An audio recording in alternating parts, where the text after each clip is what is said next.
Welcome back, everybody. So good that you joined me today with Unit 7, Finding a Spouse. We're going to go to Reading 1 today.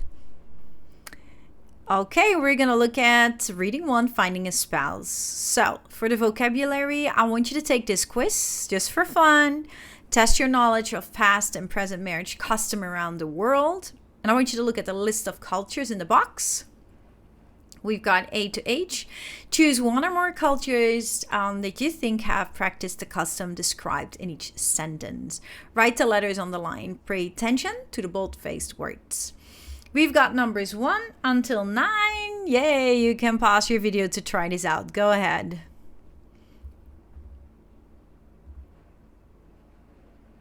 So good. Now I'd like you to match the words on the left with the definitions on the right. Background, spouse, characteristics, romantic, produce, leadership, pregnant, fertility, race, and polygamy. I'm going to give you some time to connect them. Go ahead.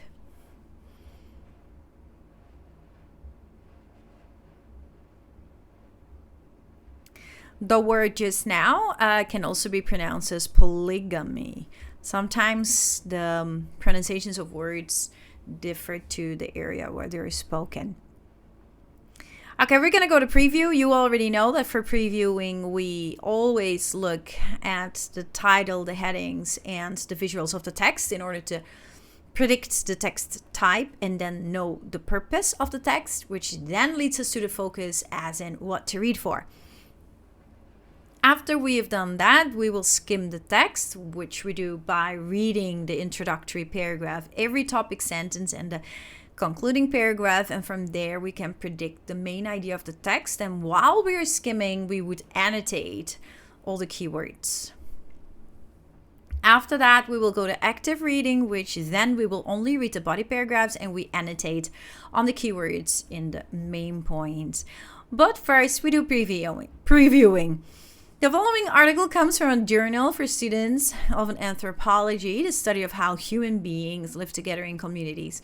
Read the title and first paragraph. What do you think the article will focus on? Okay, I want you to check your answers, A, B, or C, or even more than one.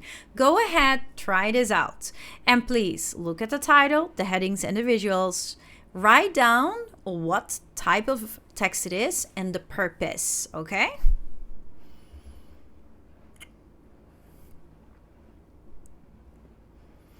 Okay, that brings us to the text. What you're going to do now is skim the text.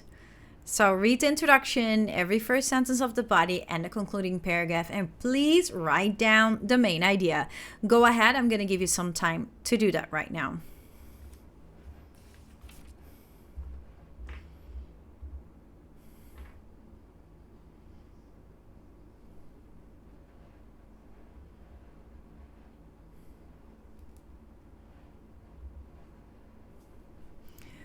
Okay, we're gonna listen to the story.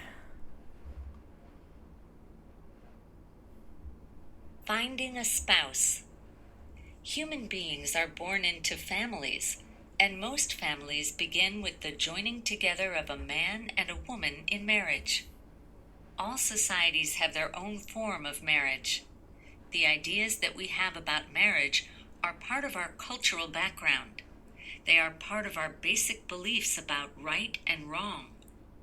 As we study marriage, we find that different cultures have solved the problem of finding a spouse in different ways. Finding a marriage partner has never been easy for people, no matter when or where they have lived. In traditional Chinese culture, marriage decisions were made by parents for their children. Parents who wanted to find a spouse for their son or daughter asked a matchmaker to find someone with the right characteristics, including age and educational background. According to the Chinese way of thinking, it would be a serious mistake to allow two young people to follow their romantic feelings and choose their own partners. The all-important decision of marriage was made by older family members who understood that the goal of marriage was to produce healthy sons. In traditional Chinese society, sons were important because they would take positions of leadership in the family and keep the family name alive. As part of our cultural background, beliefs about marriage can be as different as the cultures of the world. While the traditional Chinese did not believe that young people should be free to choose their own marriage partners, the Hopi, a native people of North America, had a very different idea about freedom. The Hopi allowed boys to leave their parents' home at age 13 to live in a kiva, a special home for young males. There, they enjoyed the freedom to go out alone at night and secretly visit young girls. Most boys tried to leave the girl's home before daylight, but a girl's parents usually did not get angry about the night visits. They allowed the visits to continue if they were impressed that the boy was someone who would make a good marriage partner. After a few months of receiving visits, most girls became pregnant. As a consequence, they could choose their favorite boy for a husband. The Hopi culture is not the only one that allowed young people to visit each other at night. Some Bavarian people of southern Germany once had a windowing custom that took place when young women left their windows open at night so that young men could enter their bedrooms. When a woman became pregnant, the man usually asked her to marry him. But women who did not manage to get pregnant after windowing were often unable to find a husband.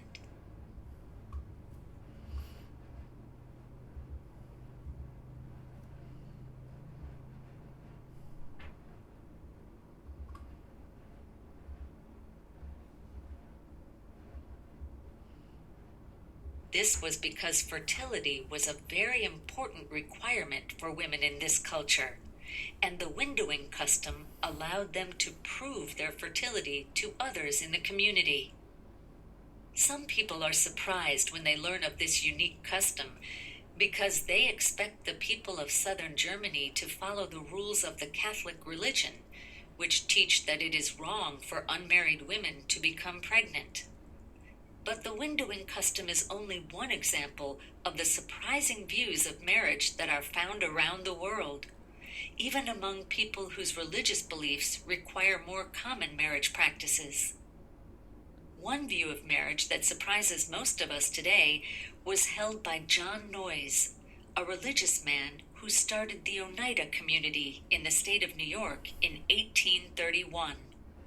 He began it as an experiment of a different way of living. Noyes decided that group marriage was the best way for men and women to live together. In this form of marriage, men and women changed partners frequently. They were expected to love all members of the community equally. Children belonged to all members of the community, and all the adults worked hard to support themselves and shared everything they had. Members of the Oneida community succeeded in this lifestyle for a while without any serious problems. However, this way of life ended when John Noyes left the community in 1876. Without his leadership and unique way of thinking, members of the community quickly returned to the traditional marriage of one woman and one man. A more famous example of a different style of marriage is found among the early Mormons, a Christian sect that was founded in New York State in 1830 and migrated to Utah in 1847. The group's first leader, Joseph Smith, believed in polygamy. As the Mormon Church grew, many of the men followed Smith's teaching and married a number of wives. The Mormons believed that it was a woman's duty to marry at a young age and raise as many children as possible. For example, in 1854, one Mormon leader became a father 9 times in 1 week when 9 of his wives all had babies.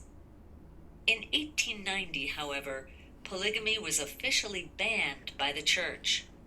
Today, While the Mormon Church teaches that marriage should be a partnership of one man and one woman, there are some smaller groups which have left the main group and still practice polygamy.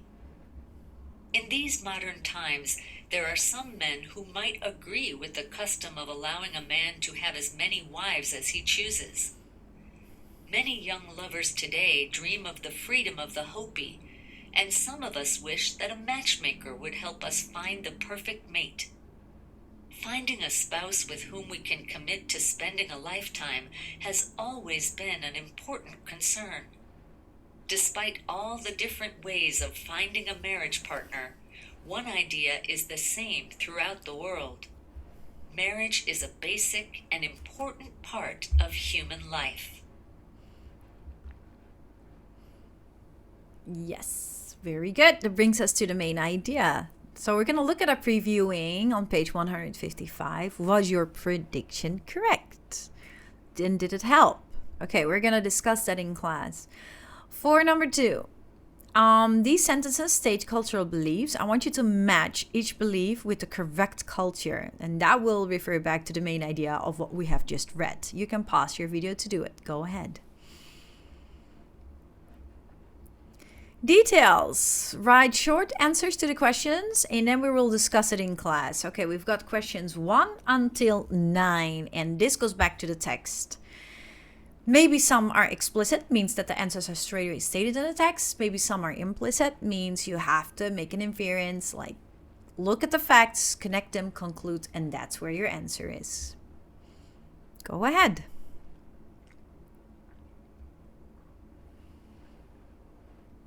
That brings us to making inferences, and we are talking about inferring degree.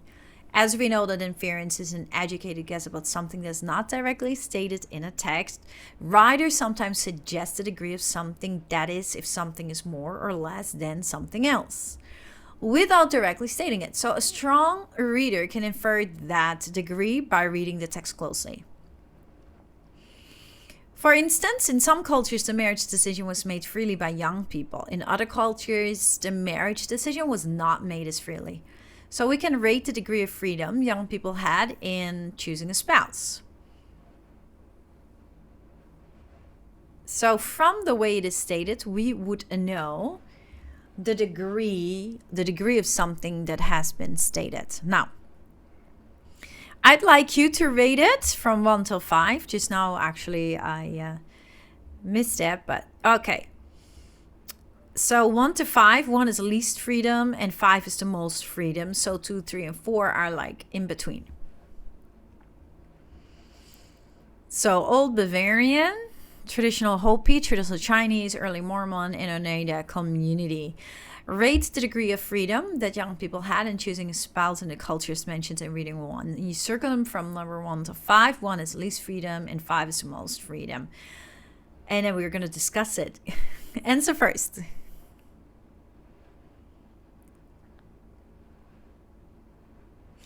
Okay, I also would like you to point out the sentences and the words or phrases in the paragraphs that helped you find the answers. Okay. That brings us to expressing opinion, very important. We use RL, assertion, reason, evidence, and linking back, or appeal, point, explanation, evidence, and linking back. It is important for you to be able to think critically about something, but then also express it. And that's why we use RL or appeal. I would like you to think about the pros and cons of each marriage custom. And I would like you to express your ideas about it. So we're looking at pros and cons. For instance, marriage customs that are arranged by parents, girls choosing their favorite boy after becoming pregnant. The windowing custom, group marriage, one man having multiple wives and choosing your own spouse because you are in love with him or her. Well, what do you think about it, and what do you think are the pros and cons? Okay, I'd love to hear about that. When we meet each other in class. So please write down some of the ideas that you're having so we could be talking about that. So good. Okay, that brings us to the end of our video today. We were talking about finding a spouse in reading 1, looking at the bold-faced words, connecting the words with the definitions. Then we went over previewing, looking at the the topic and the purpose to find the genre and the purpose of the text. Then we talked about skimming to get the main idea, and then we listened for main ideas, main points, details, talked about inferring the degree of something that we can pick up because of the words that are mentioned in the text, and expressing our opinion. Very good. I will see you next time. Thank you very much for joining me. You are amazing. God bless. Bye-bye.